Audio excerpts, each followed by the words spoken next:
Je me souviens encore de ce matin frisquet d'octobre à Paris où l'appel de ma mère est parvenu. J'étais en train de préparer des crêpes pour mes enfants, Emma et Thomas, leurs visages impatients rivés sur moi pendant que je retournais la dernière fournée sur notre vieille plaque de cuisson. La bouteille de sirop d'érable était déjà disposée entre eux, une promesse silencieuse de douceur à venir. C'est alors que mon téléphone vibra sur le comptoir, affichant le nom de ma mère. « Sarah, ma chérie », dit-elle d'une voix empreinte de cette tonalité particulière qu'elle employait lorsqu'elle avait une nouvelle importante à annoncer. J'allégeai le feu sous les crêpes, pressentant déjà que ce ne serait pas une conversation éclair sur la météo ou sur les réunions de son club de jardinage. « J'organise la fête de mes 60 ans le week-end prochain au château de Montmirail, poursuivit-elle, faisant allusion à ce manoir historique transformé en salle de réception qui avait accueilli d'innombrables événements mondains de la région parisienne. Ce sera réservé aux adultes. La façon dont elle insista sur ces deux derniers mots fit vaciller ma spatule en plein vol. Dans notre famille, les anniversaires avaient toujours été des événements réunissant tout le monde, avec des enfants courant dans le jardin et des cousins se retrouvant autour d'assiettes en carton chargées de gâteaux. Je jetai un coup d'œil à Emma et Thomas, qui, désormais, nappaient leurs crêpes de sirop sans prêter attention à la conversation qui allait bouleverser leur projet du week-end. L'anniversaire de ma mère avait toujours été leur préféré. Elle était le genre de grand-mère qui se souvenait de leurs couleurs favorites et gardait précieusement des articles de journaux pour leur raconter des histoires fascinantes. L'année précédente, elle avait même fait venir un magicien qui avait sorti un vrai lapin de son chapeau, au grand émerveillement de tous. « Maman, tu es sûre ?» demandai-je à voix basse. Les enfants attendaient cela avec impatience. Thomas avait même commencé à te fabriquer une carte spéciale la semaine dernière. J'entendis le bruit de papier qu'elle feuilletait à l'autre bout du fil, sans doute en train d'organiser quelque chose pour la fête. « Sarah, il faut que cette fête soit différente, » répondit-elle, d'un ton ferme mais teinté d'une nuance que je ne parvenais pas à cerner. J'ai déjà réservé le traiteur de chez Antonio, et la sélection de vins. Elle énuméra ensuite les détails, mais mon esprit restait fixé sur cette étrange note dans sa voix. Ma mère, Marguerite Dubois, avait toujours été directe, mais cette fois, c'était comme si elle lisait un scénario auquel elle ne croyait pas vraiment. Le reste de la matinée se déroula dans le brouhaha des activités habituelles, mais mes pensées revenaient sans cesse à cet appel. J'accompagnai les enfants à l'école élémentaire Jean Jaurès, où Madame Patterson les accueillit avec son sourire chaleureux habituel. En regagnant ma voiture, passant devant des immeubles de briques rouges et des parterres de fleurs soigneusement entretenus, je ne pouvais me défaire de la sensation qu'un événement bien plus grand se préparait. Au travail, entre les réunions au cabinet d'avocats où je faisais partie des associés depuis 5 ans, je me surpris à fixer la photo de famille sur mon bureau. Elle avait été prise lors du rassemblement de Noël de l'année dernière à Versailles, où chacun s'était emmitouflé pour affronter le froid, debout devant une réplique monumentale d'un ancien palais. Ma mère trônait au centre, le bras enroulé autour de mon frère Michel, ses yeux verts pétillants de joie. Que avait-on bien pu changer depuis lors ? Je passais ma pause déjeuner dans le coin tranquille d'un café, le club de la belle époque, où mon habituel sandwich au poulet restait intact tandis que j'appelais Michel. « Est-ce que maman t'a parlé de la fête ?» demandai-je, observant les passants pressés, leur col relevé contre le vent d'automne. « Oui, le même discours, » répondit-il, le bruit d'un chantier en arrière-plan. « C'est étrange, non ? Elle n'a jamais été du genre à se montrer aussi formelle. » Michel avait toujours su faire face aux excentricités occasionnelles de notre mère, mais même lui semblait interloqué. Au fil de la journée, je me remémorais nos anciennes réunions de famille. Il y avait eu cette fois où nous avions fêté ses 50 ans dans notre ancienne maison de Levallois, où papa avait surpris tout le monde en engageant un groupe de jazz pour jouer dans le jardin. Les voisins s'étaient joints à la fête impromptue, et les enfants étaient restés éveillés bien après l'heure du coucher, tournoyant sous des guirlandes lumineuses. Ce soir-là, alors que je scrutais mon placard pour choisir ma tenue pour cette affaire soudainement formelle, je ressentis le poids de la décision de ne pas amener mes enfants. La robe en soie bleu marine que j'avais finalement sélectionnée semblait se moquer de moi par son élégance indiscutable. Je répétais mentalement ce que j'allais dire à Emma et Thomas, sachant combien leur déception serait difficile à encaisser. Mon mari, Jacques, percevant mon trouble, vint se glisser derrière moi alors que j'étudiais mon reflet.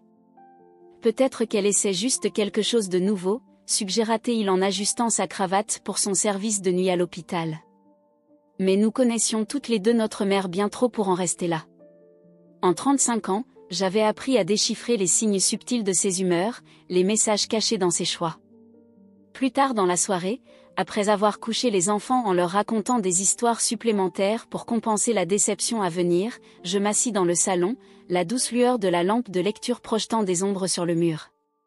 L'invitation était arrivée par email, un écart supplémentaire par rapport aux habituelles notes manuscrites de ma mère.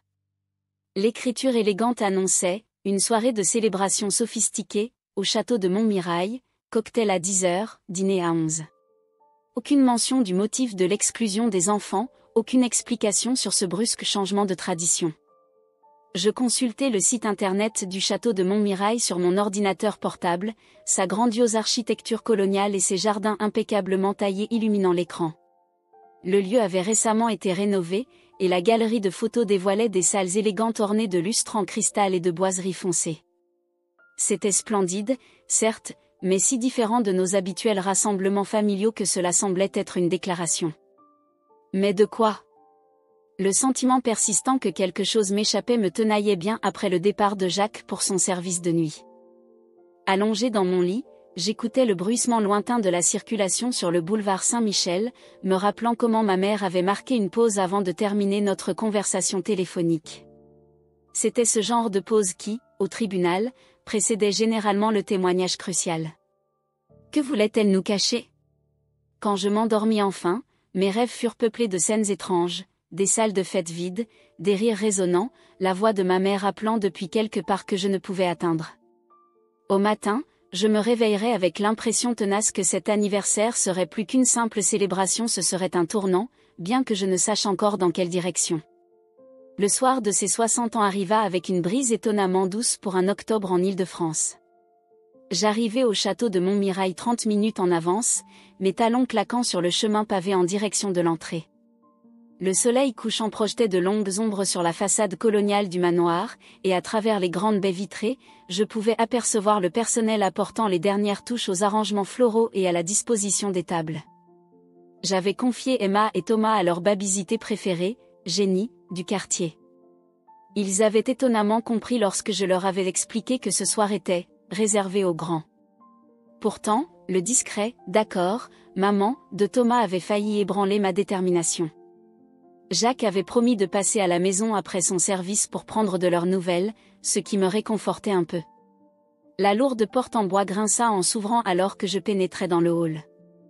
Le lustre au-dessus diffusait une lueur chaleureuse sur le parquet ciré, et l'air embaumait le léger parfum de lys, les fleurs préférées de ma mère.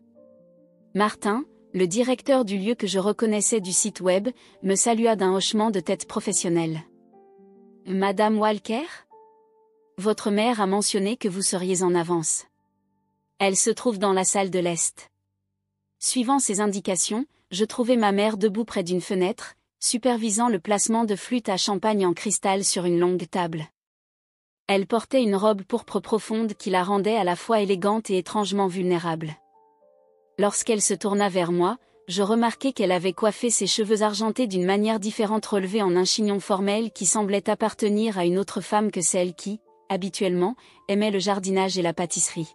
« Sarah, ma chérie », dit-elle en me serrant la main.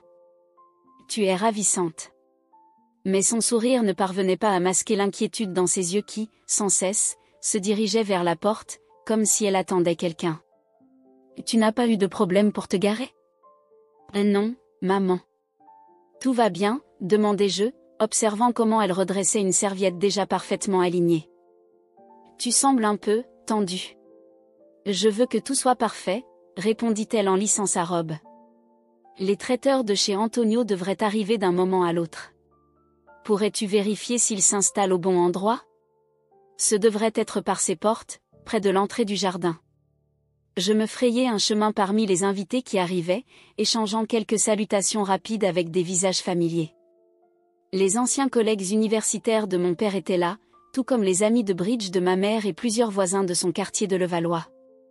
La pièce bruissait de conversation et de la douce musique classique diffusée par des enceintes dissimulées. Dans l'espace du traiteur, je me retrouvais face à face avec Tony lui-même, le propriétaire de chez Antonio et une figure incontournable des événements familiaux depuis mon enfance. Il dirigeait son équipe avec l'enthousiasme qu'il avait montré lors de ma réception de mariage il y a 12 ans. « Sarah » lança-t-il, son accent parisien toujours bien marqué. « Ta mère ne lésine pas sur les moyens ce soir, hein ? Attends de voir ce que nous avons prévu pour le dîner. » Je l'aidai à disposer un plateau de ces fameux arancini, plus pour occuper mes mains que par véritable nécessité.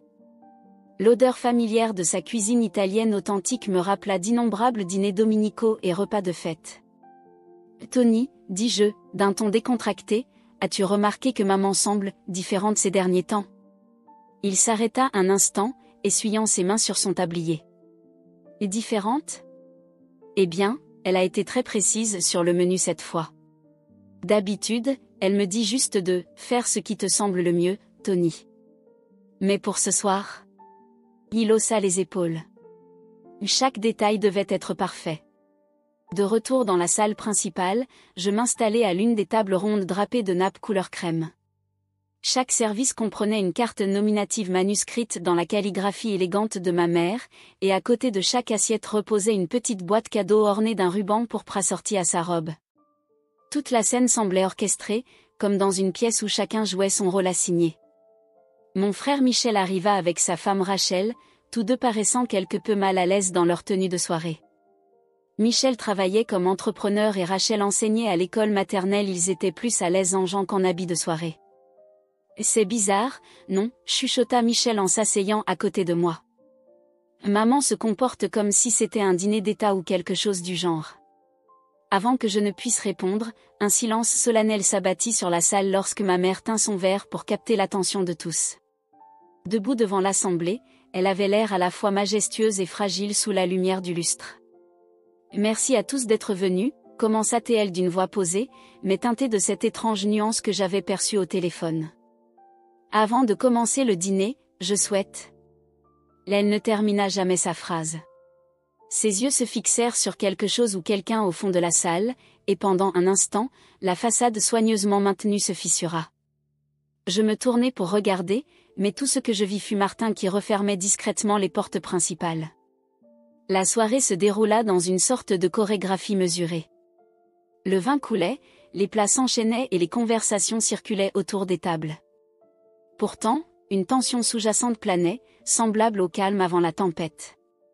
Je regardais ma mère arpenter la salle, passant d'un groupe à l'autre avec une aisance étudiée, mais je ne pouvais m'empêcher de sentir qu'elle attendait quelque chose. À plusieurs reprises, je l'aperçus vérifier son téléphone, chaque regard suivi d'un léger crispement de ses épaules.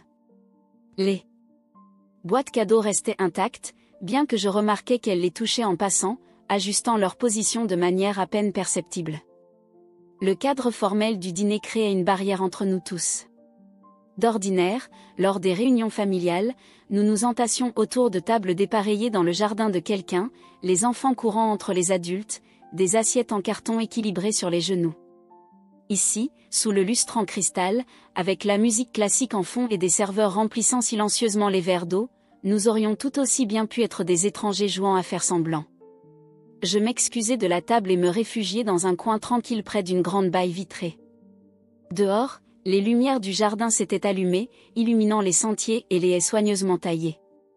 Dans le reflet du verre, j'aperçus la fête derrière moi, le masque contrôlé de ma mère toujours bien en place tandis qu'elle riait de quelque chose qu'une de ses amies avait dit. Le bruit d'une porte qui s'ouvrait attira mon attention. Martin réapparut, cette fois avec un air inquiet, se dirigeant vers ma mère. Ils échangèrent quelques mots à voix basse qui se terminèrent par un hochement de tête ferme de sa part. En s'éloignant, je vis sa main trembler légèrement alors qu'elle se saisissait de son verre de vin. L'air du soir semblait lourd de non-dits et d'apparence soigneusement préservée. Même les rires portaient une note d'incertitude, comme si chacun pressentait que ce n'était pas qu'une fête d'anniversaire, mais quelque chose de plus bien que personne n'en sache vraiment la nature. J'étais sur le point de regagner ma place lorsque j'entendis le son inconfondable de voix d'enfants provenant du hall d'entrée. Ce vacarme perça l'atmosphère feutrée comme un couteau dans du beurre, et je vis le visage de ma mère se transformer en une succession rapide d'émotions surprises, peur, et quelque chose qui ressemblait presque à un soulagement. Les rires d'enfants devinrent plus forts, résonnant dans les élégants couloirs du château de Montmirail. Je regardais les grandes portes de chêne s'ouvrir, dévoilant toute la famille de Michel, pas seulement Rachel, qui était arrivée plus tôt avec lui, mais ses 4 enfants, Jamie, Lucy, Peter et la petite Sophie, vêtus de leurs plus belles tenues, les yeux pétillants d'excitation. La musique classique continuait de jouer doucement en fond, offrant un contraste presque surréaliste avec cette soudaine explosion d'énergie juvénile. Mes nièces et neveux déboulèrent dans la salle tel un éclat de couleurs sur un décor crème et pourpre, leurs souliers vernissés claquant sur le parquet. Sophie, à peine âgée de 5 ans, serrait contre elle son nounours préféré, celui que ma mère lui avait offert le Noël précédent. Michel se tenait derrière eux, l'expression mêlant défi et incertitude. « Ils sont exceptionnels », annonça-t-il d'une voix qui, depuis notre enfance, traduisait à la fois la révolte et la conviction d'avoir raison, même en cas d'imprudence. « Ils méritent d'être là autant que quiconque. » Les autres convives se retournèrent, leurs verres de vin suspendus à mi-chemin entre lèvres et discours, des fourchettes en suspens au-dessus de portions de risotto préparées avec brio par Tony. Madame Henderson, du club de bridge de maman, haussa les sourcils si haut qu'il se perdait presque dans sa coiffure impeccable. Je restai figé, observant la scène se dérouler comme un accident de voiture au ralenti. Jamie, l'aîné à 12 ans, sembla percevoir la tension et tenta de rassembler ses frères et sœurs dans un semblant d'ordre. Lucie, dans sa robe de soirée bleue, salua chaleureusement notre mère, s'attendant à l'accueil habituel. Mes pensées s'envolèrent vers Emma et Thomas, laissés à la maison avec Jenny, et un flot d'émotions complexes m'envahit. J'avais suivi les souhaits de ma mère en laissant mes enfants, et voilà que Michel brisait les règles par son impulsivité caractéristique. L'injustice de la situation piquait, mais derrière cette première réaction, se mêlait une admiration réticente pour son courage à défier cette directive inexplicable. La présence des enfants transforma l'atmosphère minutieusement orchestrée. Peter, curieux de nature malgré ses 8 ans, explorait déjà les centres de table élaborés, tandis que Lucie tournoyait, faisant virevolter les marque-places soigneusement disposées. L'élégance contrôlée de la soirée se fissurait, se changeant comme la glace qui se brise sur la Seine au printemps. Je croyais avoir bien précisé que c'était réservé aux adultes, déclara ma mère d'une voix résonnante dans la salle. Elle se tenait droite près de la table d'honneur, les doigts serrant son verre de vin avec une force telle que je craignais qu'il ne se brise. Mais il y avait quelque chose d'étrange dans son ton, pas tout à fait de la colère, plutôt de la peur mêlée à la résignation. Rachel s'avança, posant une main protectrice sur l'épaule de Sophie. « Marguerite, nous ne pouvions pas les laisser de côté. Pas ce soir. Pas après. » Elle s'interrompit brusquement, échangeant un regard chargé avec Michel qui éveilla en moi mes instincts d'avocate.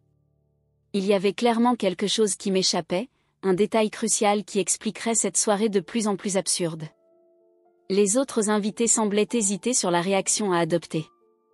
Certains, comme Tony qui émergeait de la cuisine avec un nouveau plateau d'amuse-bouche, souriaient chaleureusement aux enfants. D'autres, particulièrement le groupe plus formel de l'université, paraissaient scandalisés par ce manquement aux convenances. La pièce bourdonnait de murmures et de regards significatifs. Jamie, toujours l'aîné responsable, tenta de faire asseoir ses frères et sœurs à une table vide au fond de la salle. Mais Sophie, épuisée et submergée, se mit à pleurer, ses sanglots déchirant le silence gênant. Son nounours glissa de sa prise et se faufila sur le sol pour s'arrêter près des pieds de ma mère. Ce qui suivit sembla se dérouler au ralenti. Ma mère se pencha pour ramasser le jouet, en se redressant, je vis son visage se métamorphoser. La façade soigneusement maintenue s'effondra, laissant place à une expression d'une émotion brute qui me força à détourner le regard. Elle serra le nounours contre sa poitrine un instant, puis s'agenouilla lentement auprès de Sophie. « Ce n'est rien, ma chérie, » murmura-t-elle, sa voix épaisse d'une émotion indéfinissable. « Peut-être avions-nous tous besoin de cela ce soir. » La tension dans la pièce se dissipa, comme une corde de guitare se détendant peu à peu. Peter avait découvert les boîtes cadeaux et interrogeait à haute voix sur un éventuel trésor qu'elle pourrait contenir. Lucie s'était installée sur les genoux de Madame Henderson et examinait le collier de perles de la dame avec des doigts délicats.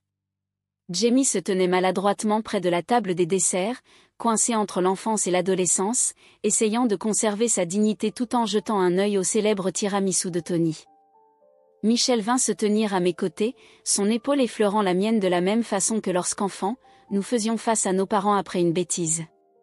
Je ne pouvais pas rester là, Sarah, dit-il doucement, les yeux fixés sur ses enfants. Pas après ce que maman m'a dit hier. Je pensais que tu savais. Mais avant qu'il ne puisse poursuivre, un tumulte près des portes du jardin attira l'attention de tous. Martin était revenu, cette fois accompagné de quelqu'un que je n'avais pas vu depuis des années, le docteur Renard, notre ancien pédiatre de famille, désormais à la retraite. Il se frayait un chemin parmi les convives avec détermination, se dirigeant droit vers ma mère, qui tenait encore Sophie dans ses bras.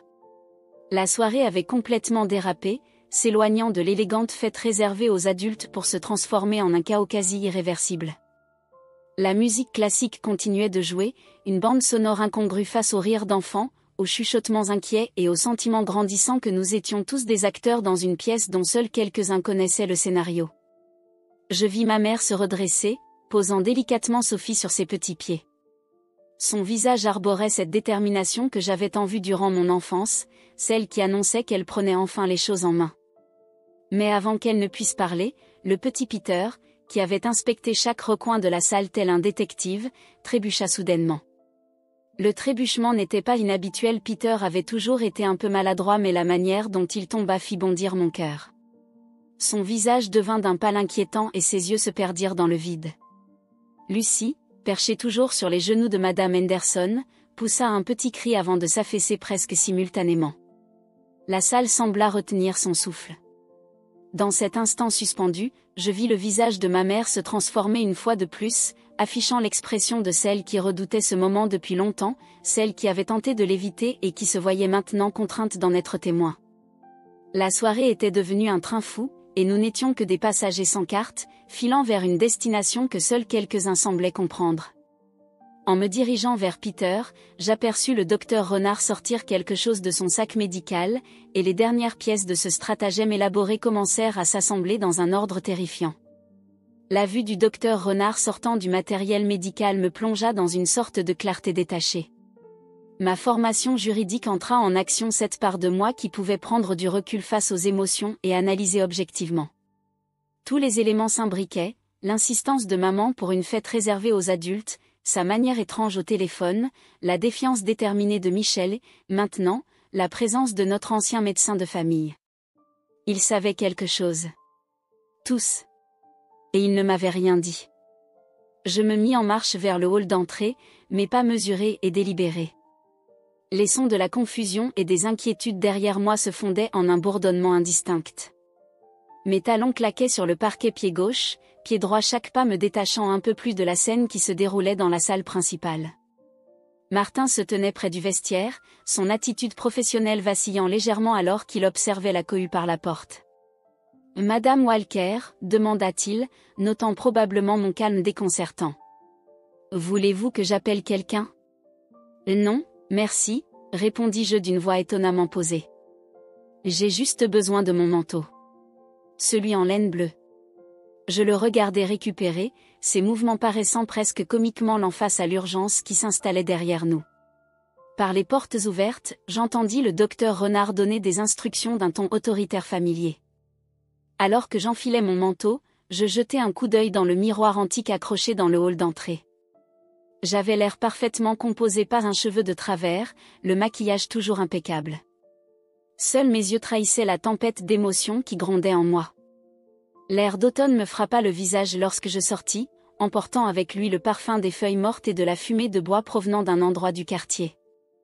Les lumières du jardin du château de Montmirail illuminaient le chemin vers le parking, formant des bassins de lumière chaude qui semblaient me guider.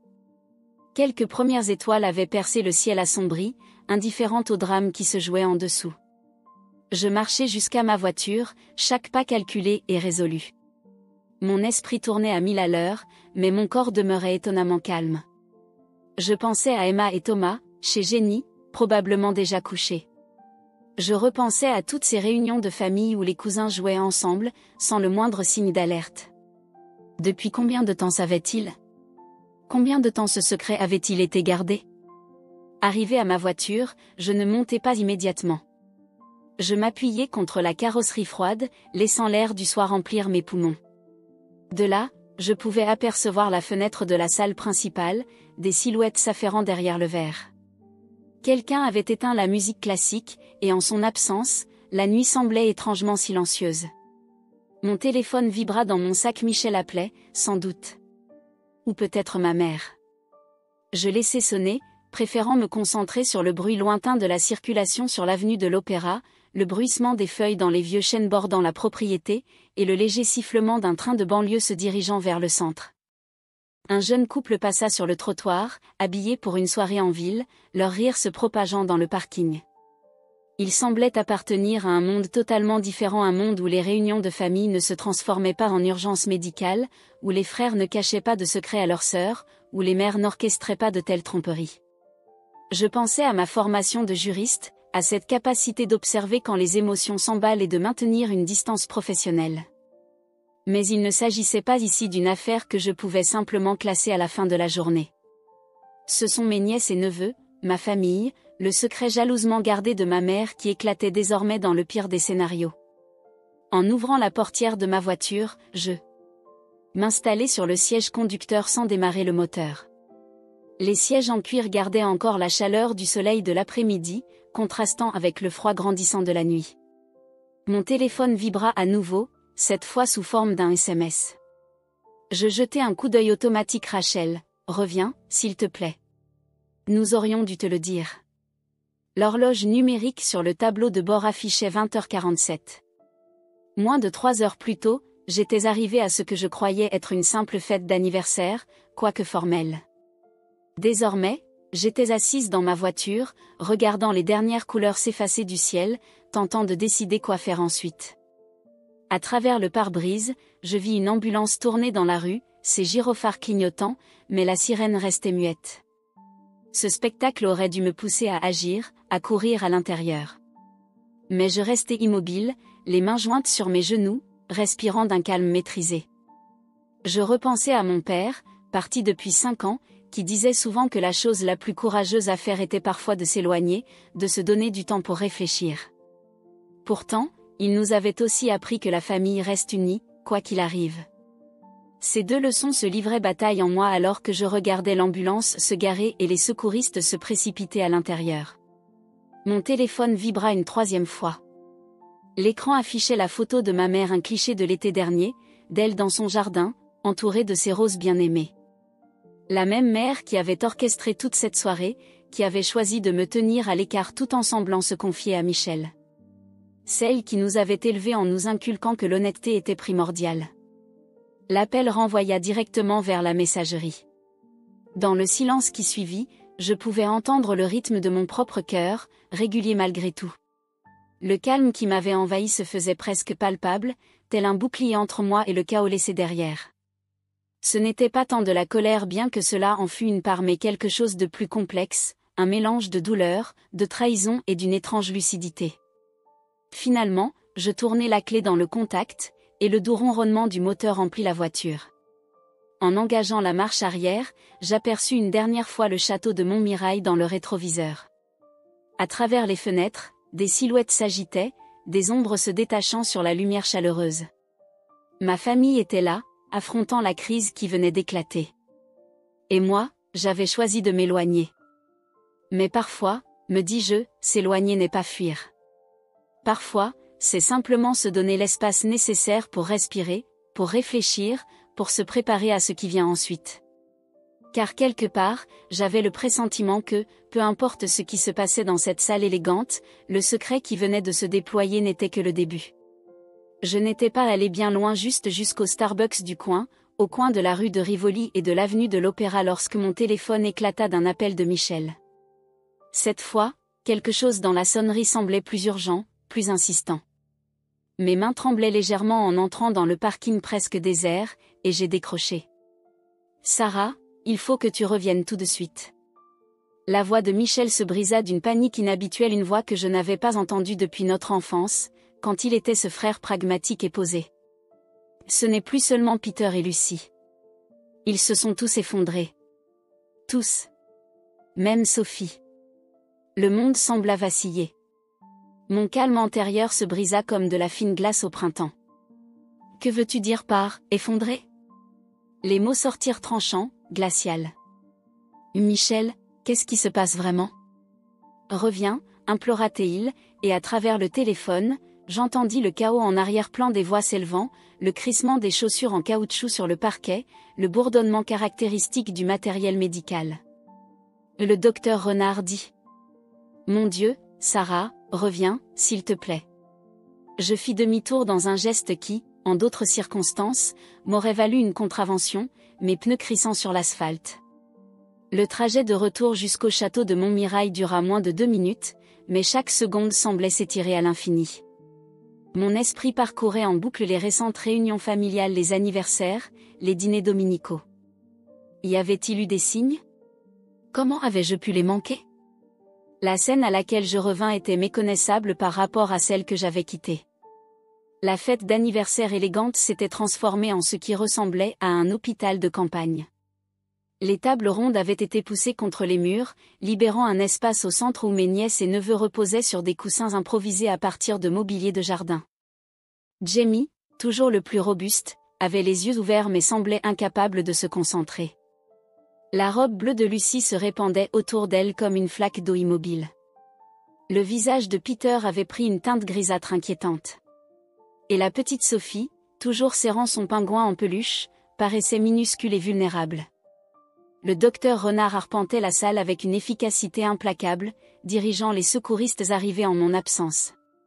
Ma mère se tenait à proximité, sa robe pourpre désormais chiffonnée et oubliée, le visage figé dans une douleur contenue. En me voyant, quelque chose dans son expression se brisa. J'ai essayé d'empêcher cela, murmura-t-elle alors que je m'approchais. C'est pour cela, cette règle réservée aux adultes. Je pensais qu'en les tenant à l'écart. Elle tendit la main, mais je reculai, ma tranquillité cédant la place à une montée d'angoisse et de colère. Rachel était assise par terre entre Lucie et Peter, tenant leurs mains, des larmes traçant des sillons sur son maquillage méticuleusement appliqué. Michel arpentait la pièce, sa tenue de soirée en désordre, passant ses mains dans ses cheveux d'un geste nerveux qui le caractérisait depuis toujours. Les secouristes œuvraient avec une urgence silencieuse, fixant des moniteurs, vérifiant les signes vitaux, échangeant en voix basse avec le docteur Renard. Les autres invités avaient été reconduits dans le hall d'entrée par Martin, qui gardait une contenance professionnelle tout en distribuant des tasses de café fort et en passant discrètement quelques coups de fil. Tony émergea de la cuisine avec des couvertures qu'il avait dénichées dans le stockage du lieu. Son visage, habituellement jovial, était marqué par l'inquiétude alors qu'il aidait à envelopper les enfants. Le dîner d'anniversaire élaboré restait là, sur les tables, les plats soigneusement dressés désormais refroidissant peu à peu. Leur rythme cardiaque est irrégulier, entendis-je le docteur Renard dire à l'un des secouristes. C'est comme pour les autres.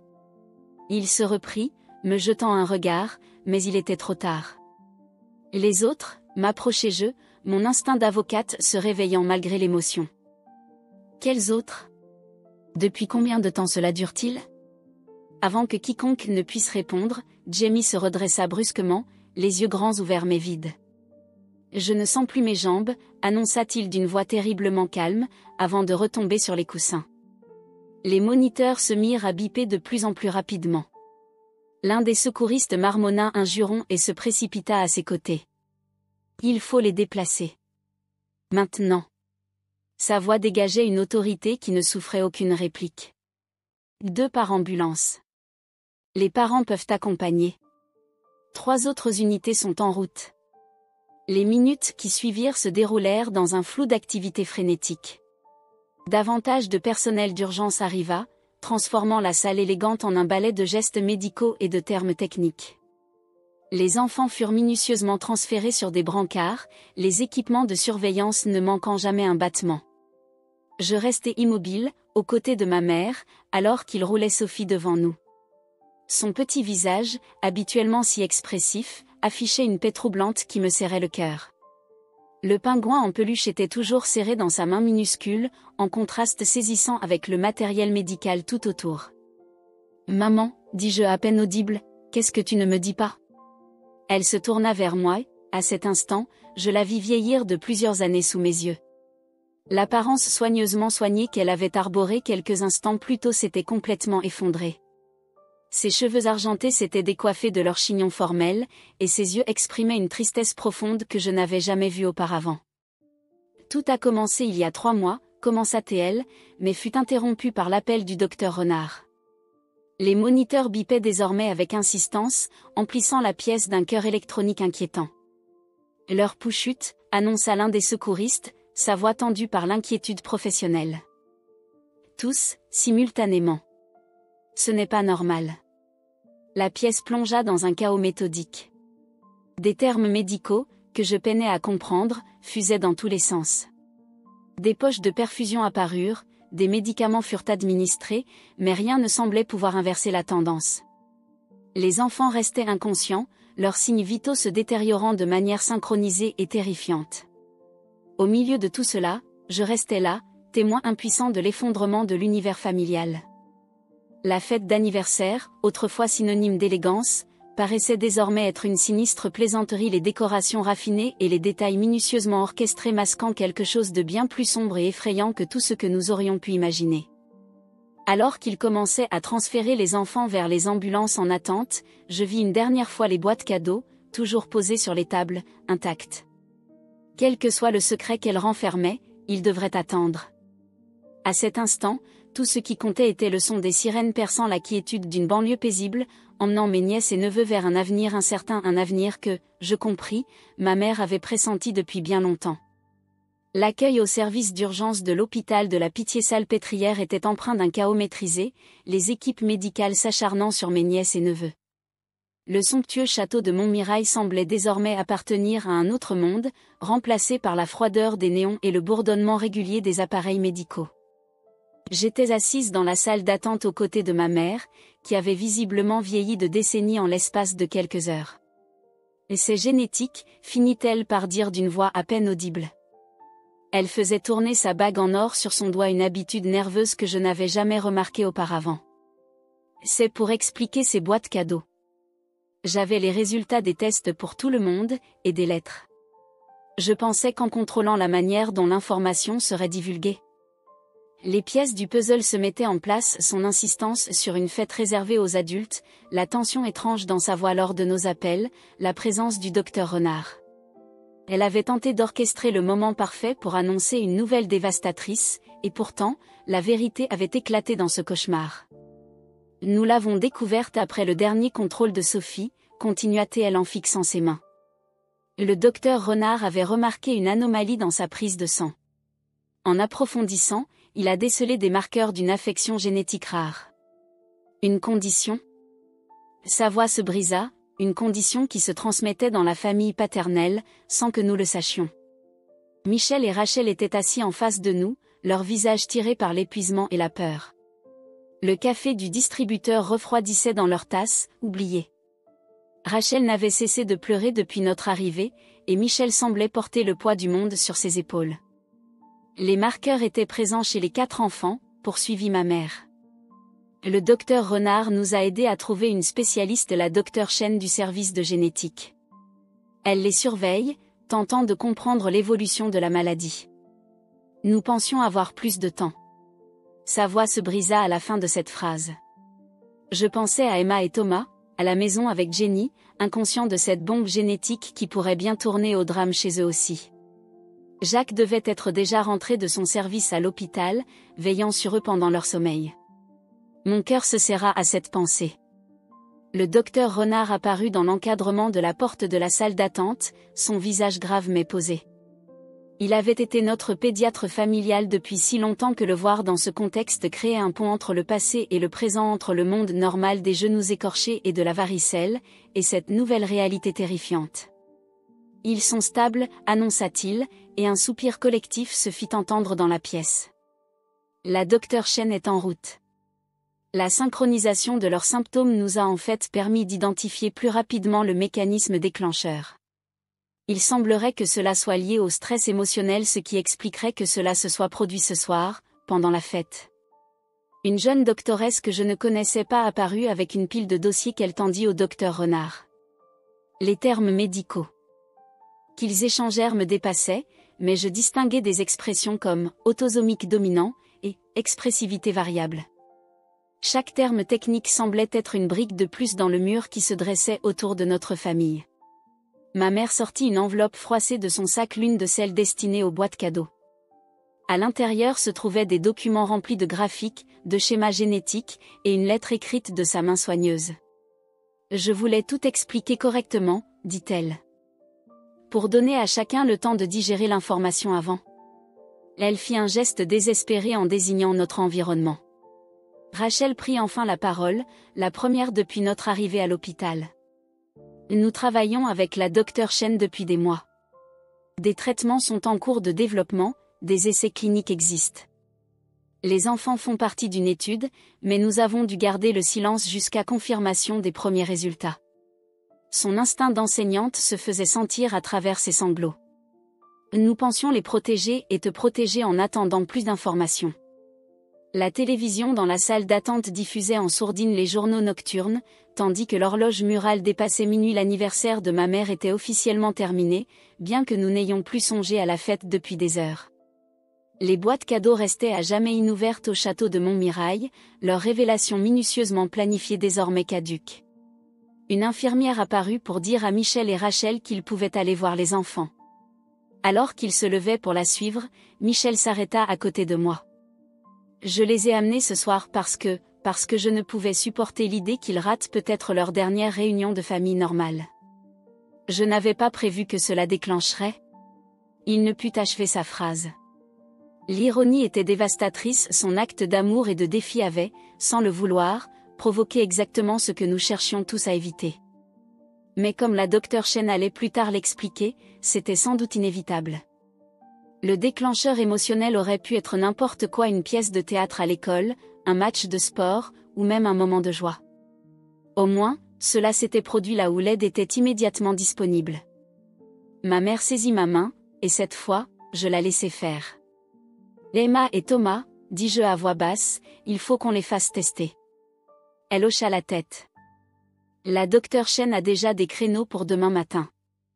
Ces premiers tests pourraient les aider à éviter ce qui s'est passé ce soir. Des mesures préventives existent désormais, maintenant que nous savons quoi chercher. L'aube se levait sur Paris lorsque nous eûmes un bilan complet de l'état des enfants. Ils étaient tous éveillés, quoique faibles, leur système nerveux reprenant lentement ses esprits après le choc. Le déclencheur génétique avait été identifié et cartographié, grâce à l'opportunité inédite d'étudier son activation en temps réel chez plusieurs patients. Debout près de la fenêtre, observant la ville s'éveiller en contrebas, je repensais à cette fête d'anniversaire qui avait dévié bien loin de nos attentes. Les plans minutieusement élaborés de ma mère, la défiance bienveillante de mon frère, le poids de cet héritage génétique transmis de génération en génération, tout se mélangeait dans mon esprit. La Dr Chen réapparut avec de nouveaux résultats de tests et un plan de traitement. Elle parlait avec la confiance discrète de celle qui avait dédié sa vie à percer les mystères de notre ADN. D'autres tests, d'autres découvertes, d'autres défis nous attendaient, mais nous les affronterions ensemble, en famille. Les boîtes cadeaux restaient au château de Montmirail, leur contenu désormais partie intégrante d'une histoire différente de celle que ma mère avait prévu de raconter. Peut-être, pensais-je en regardant le soleil se lever sur les bâtiments de l'hôpital, la vérité avait-elle fini par se libérer, comme elle le fait toujours. Et même si cette révélation avait apporté une douleur déchirante, elle avait aussi offert quelque chose de puissant, la certitude qu'en affrontant ce défi, nous ne serions jamais seuls.